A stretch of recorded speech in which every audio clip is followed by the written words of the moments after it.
Pagkarating sa condo unit, sa kwarto agad ang diretsyo ni Azami. Halos balibangin niya ang pinto nang isara ito at hinagis ang slim bag sa kama na kanina pang sagabal sa paglalakad niya. Azami, manager, iwan niyo na muna po ako mag-isa. Tsaka niyo na ako pangaralan. Sigaw ni Azami nang kumatok ang manager niya. Dumiretso siya sa kama, naupo at huminga ng malalim upang pakalmahin ang sarili. Subalit nandoon pa rin ang gigil sa loob niya na umabot na sa puntong maiiyak na lang siya. Hindi makapaniwala si Azami sa mga nangyari ngayong araw. Hindi ganito ang resultang inaasahan niya dahil parang bumalik sa kanya ang lahat ng pinaplano niya. Gusto niyang sirain ang relasyong mag-asawa pero hindi ganun ang nasaksihan niya. Ang mga nakita at narinig niya kanina, isang bangungot para sa kanya. Visit! Napahampas na lamang siya sa kama nang maalala magkasunod na dumurog sa kanya. Ang isa ay ang biglaan niyang pag-amin kay Tristan. Sumunod ay ang nakita niyang pagluhod nito sa lolo at lola ni Isabel upang hingin ang basbas nila. Asawa o yaya? Ang tanong na nagpatigil kay Tristan sa pag-alis sa pwesto nila. Tumingin ito ng diretso sa kanyang mga mata na para bang gustong tanungin kung saan at paano niya ito nalaman. Ngumiti siya. Una pa lang ay kahinahinala ng relasyon niyo ni Isabel. At base rin sa mga narinig kong usap-usapan, biglaan na rin daw ang pagpapakasal niyong dalawa. Pumihit ito paharap sa kanya. Anong gusto mong marinig? Gusto kong sabihin na hindi niyo na kailangan magpanggap sa harap ko o kahit sa harap ng iba. Kung naghahanap ka na mapapangasawa, pwede mo akong gamitin. Pagbobolontaryo niya, habang ang kanang kamay ay nakalagay sa kanyang dibdib na nagpapakita ng bukal na kalooban sa sinabi niya. Willing ako mag-pretend bilang asawa mo.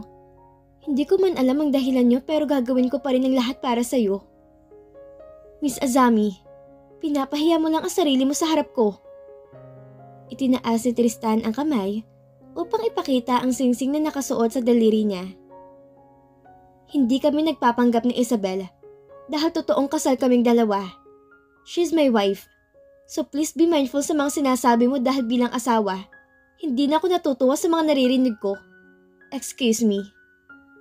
At pagkatapos noon, tuluyan nang umalis si Tristan sa kanyang harapan at naiwan siyang hindi makapagsalita.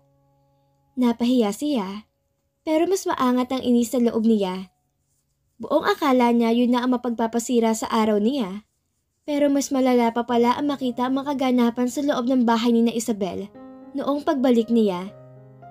Napanood at narinig niya ang lahat at doon niya nasabing palpak na ang mga plano niya.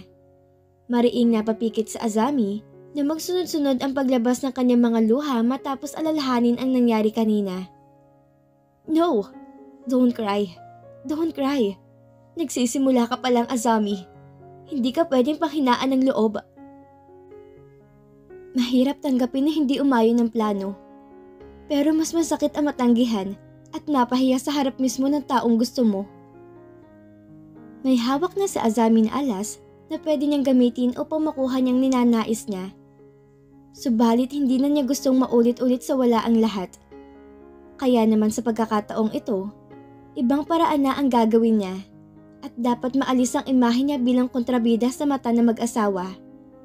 Kung hindi niya makuha ang loob ni Tristan, si Isabel ang gagamitin niya para may sakatuparan ng lahat ng mga binabalak niya. Ayos! Pinagdikit ni Javier ang dalawa niyang palad para magpagpag matapos ibabang huling kahon na naglalaman ng mga gamit niya. Inilibot niya ang tingin sa kabuuan ng unit na kanyang tinitirahan simula ngayon. Tamang-tama lang para sa iisang tao. Hindi maliit, ngunit hindi rin naman kalakihan. Sir Javier? Napalingon si Javier sa likuran nang marinig ang boses ni Ria. Nakalimutan niyo itong kuhanin sa kotse. Oo nga pala. Mabuti nakita mo. Kinuha ni Javier yung kahon na bitbit ni Ria na naglalaman ng mga lens ng camera niya. Halika, tumuloy ka sa loob. Nag-order ako ng pagkain. Pagdating na yun ay saluhan mo na ako. Sa una ay nagdadalawang isip si Ria kung papasok pa siya. Pero wala na siyang nagawa noong tapikin ni Javier ang likod niya na para bang pinapapasok siya sa loob. Ako na maghahatid sa'yo mamaya pa uwi. Kain lang tayo para makabawi naman ako sa pagtulong mo sa akin sa paglilipat. Saad ni Javier, saka binaba ang kahon sa isang lamisita. Upo ka muna sa sofa. Ayusin ko lang yung mga gamit ko dito. Tahimik na upo si Rhea at inilibot ang tingin sa kabuuan ng unit ni Javier. Hindi niya maiwasang hindi malungkot dahil hindi na niya to makikita pa sa mansyon simula ngayon. Kaya naman noong malaman niya maglilipat na ito ng mga gamit sa kondominium, nag-voluntary siyang tumulong upang masulit ang huling araw na makakasama niya to. Walang katiyakan kung magkakaroon pa sila ng pagkakataon na magkausap na matagal. Kung kaya't gagawa siya ng hindi malilimutang memorya kasamang taong gusto niya. Tumayo si Rhea mula sa pagkakaupo sa sofa. Sir Javier, tulungan ko na kayo sa pag-aayos. Ayoko namang tumunganga lang sa isang tabi habang naglilinis kayo dyan. Ayos lang, bisita ka naman. Mag-relax ka na lang dyan. Ani Javier, habang isa-isang nilalagay sa cabinet ang pagkaing madali na lang lutuin. Tumingin si Rhea sa paligid upang maghanap ng pwedeng gawin. Hanggang sa mapakong atensyon niya sa isang kahon na naglalaman ng mga bagong sapin sa kama. Bagong unan, punda at kumot. Lumapit siya roon. Ayos lang ba sa inyo kung ako na mag-aayos nito sa kwarto nyo? Magaling ako pagdating sa kama. Napatingin sa gawin niya si Javier na mababakas ang gulat sa mukha. Anong sinabi mo? Magaling ako sa kama. Natigilan si Rhea na mapagtantong may mali sa sinabi niya. Ang ibig kong sabihin, magaling ako sa pag-aayos ng kama. Kumbaga planchado siya, wala ka makikitang lukot. Kahit gumalaw ka ng gumalaw, hindi matatanggal yung sapin sa kama. Hindi nagbagong ekspresyon sa mukha ni Javier. Nanatiling sa lubong ang kilay, ngunit makikita sa mukha nito ang pagpipigil ng tawa. Basta, ako na pong bahala dito. Binuhat ni Rhea yung kahon sa pagkataranta na wala sa kanyang isipan na mabigat palang kanyang bubuhatin. Ngunit pinanatili niya ang kanyang mukha na nakangiti. Subalit gusto na niyang lumubog sa kahihiyan. Dali-dali siyang nagtungo sa kwarto ni Javier at dumiretso sa gilid ng kama upang ibaba ang kahong dinala niya. Tagaktak ang kanyang pawis resulta ng biglaang pag-init ng buong katawan niya. Dahil sa kahiyahiyang salitang lumalabas sa bibig niya.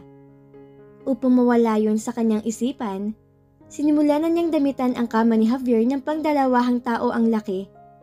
Pati ang bintana nito sa kwarto ay nilagyan na rin niya ng kortina. Nasa 16 na palapag sila at pakiramdam niya ay tanaw na tanaw niya ang buong syudad kahit sa bintana lamang siya nakasilip. Anong ginagawa niyo rito?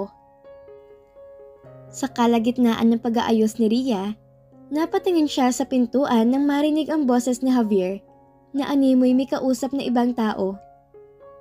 Bawal ba ako dito?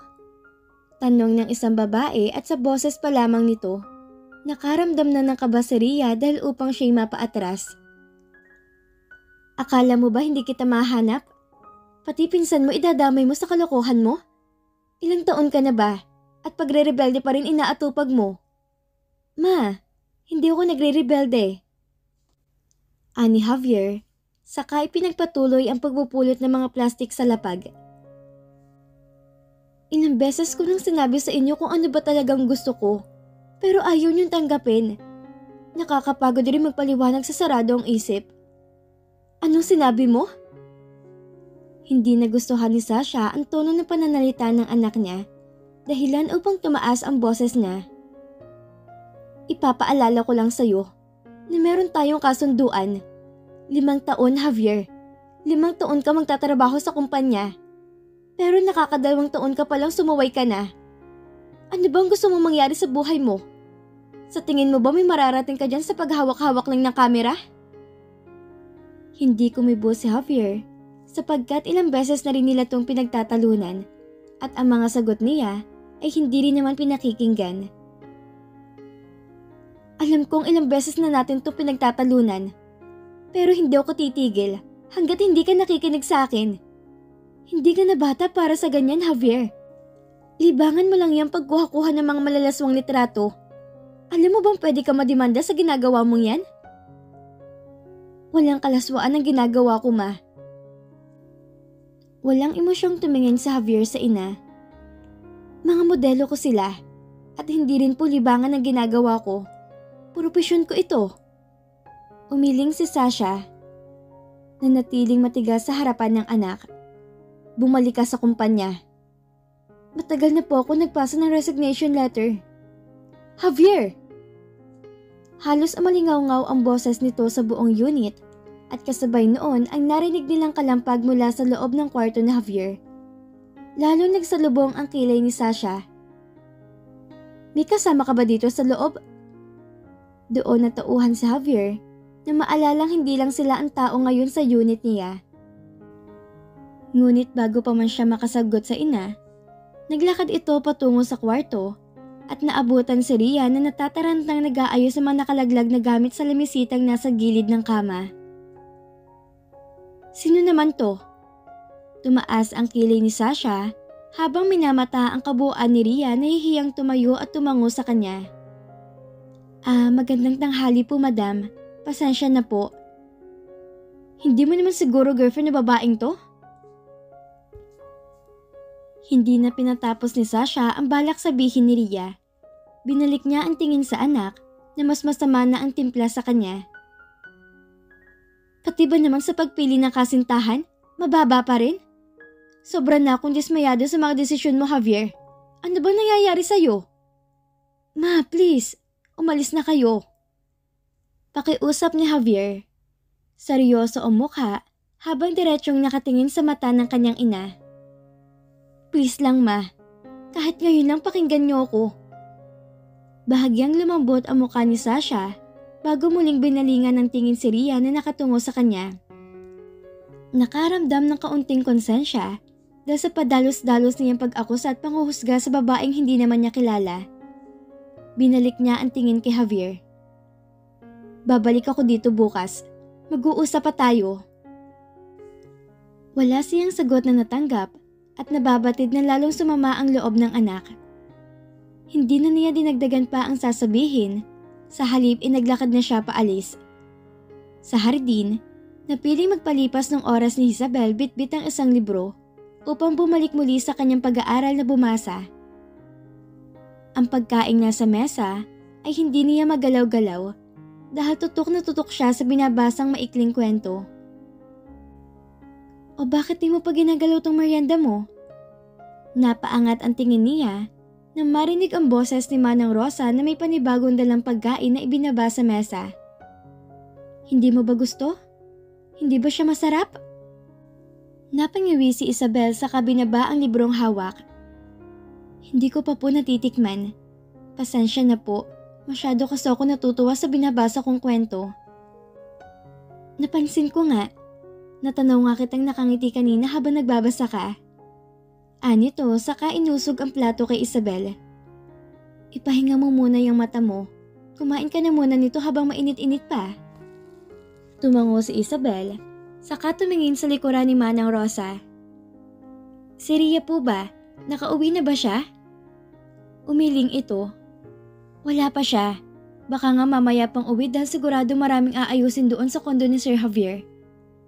Nandito na po ako. Kapwa sila napalingon na marinig ang boses ni Ria.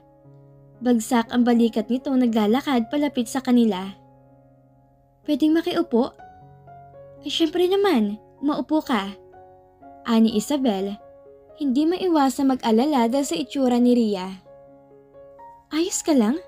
Ano nangyari sa'yo? Napabuga ito ng hangin. Tuluyan na akong nagising sa panaginip ko.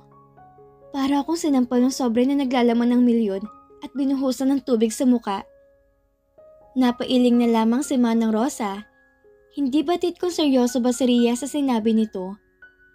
Nagpasya na lamang siya na iwan ng dalawa sa hardin dahil may kailangan pa siyang gawin sa loob. Bakit? Sinong sumampal sa'yo ng ganoon? Inosenteng tanong naman ni Isabel. Sino rin nagbuhos ng tubig sa mukha mo? Bahagyang natawa si Ria. Ano ba? Hindi naman literal. Kumbaga, parang ganun lang yung nararamdaman ko kanina noong makaharap kong mama ni Sir Javier. Nakakatakot. Talaga? Nakaharap mo mama ni Javier? Hindi makapaniwalang saad ni Isabel. Anong sabi sa'yo? Wala. Pinagkamalan lang akong girlfriend ni Sir Javier. Dapat nga matuwa pa ako. Pero kasi may halong panlalait eh. Napasandal si Ria sa silyang inuupuan niya. Inalala ang mga narinig niya kanina. Pero hindi lang naman yun ang dahilan kung bakit ako malungkot. Narinig ko rin kasi yung pagtatalo nila kanina. At sa totoo lang, mas nalulungkot ako kay Sir Javier. Sarili niyang pamilya hindi suportado sa pangarap niya. Muling nagpakawala ng malalim na buntong hininga si Ria. Gustong-gusto niyang kanina pagaanin ang loob ni Javier. Subalit hindi niya magawa. Ito pa ngang humingi ng pasensya sa kanya tungkol sa nasaksihan niya. At pagkatapos noon, ay naging tahimik na ito hanggang sa maihatid siya pabalik sa mansyon. Ang bigat sa loob na iwanan siya kanina. Ayoko pang umuwi talaga, pero inihatid na niya ako. Alam mo yung pakiramdam na gustong-gusto mong i-comfort yung tao, pero walang lumalabas sa bibig mo? Gusto siyang damayan, pero hindi ko alam kung paano. Napahawak si Ria sa dibdib na makaramdam ng kirot. Nalulungkot ang puso ko, Isa. Hindi ko alam kung magkikita pa kami ni Sir Javier dahil wala na siya rito. Huling pag-uusap na siguro namin yung kanina at di ko na alam kung masusundan pa ba siya. Gusto ko siyang puntahan, Isa. Puntahan mo.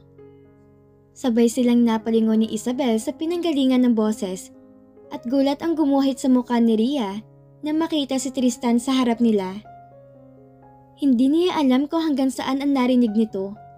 Ngunit muli niyang naramdaman ang kagustuhang lumubog sa kahihiyan. Puntahan mo.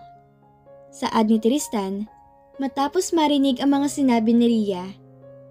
Naglakad siya palapit sa dalawa na bakas pa rin ang gulat sa mukha nang makita siya.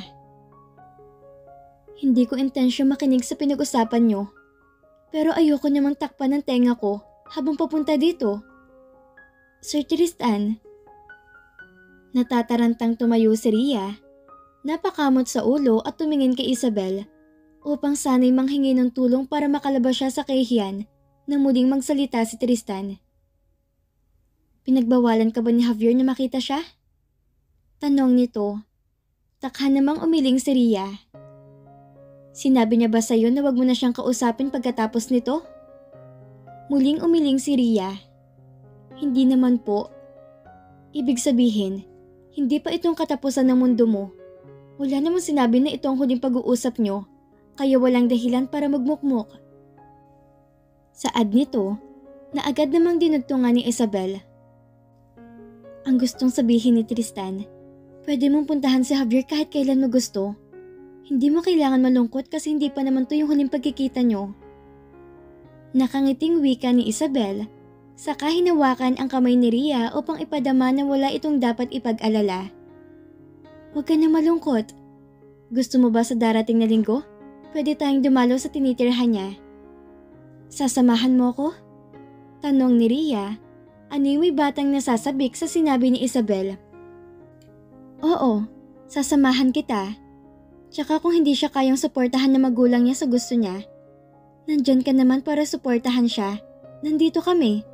Siguradong marami tayong naniniwala sa kakayahan ni Javier. Diba, Tristan? Iniangat ni Isabel ang tingin sa asawa na kasyual na tumayo bilang pagsang-ayon. Napalabi na lamang si Ria na makaramdam ng pagigilid ng luha. Agad na nagpasalamat sa mag-asawa dahil kahit paano'y naliwanagan siya at gumaan ang bigat na nararamdaman niya. Gusto niya agad bumalik sa kondo ni Javier upang sabihin ng hindi niya nasabi kanina na maaaring magpagaan sa loob nito. Subalit ipinagpaliban niya muna ito na maalalang may mga trabaho pa siyang kailangan na gawin. Oras ng trabaho at narito sa mansyon ang kanyang amo. Ang kanyang planong pagpunta ay sa araw na lamang ng kanyang pahinga. Okay naman sa linggo, kagaya ng sinabi ni Isabel para siya may makasama.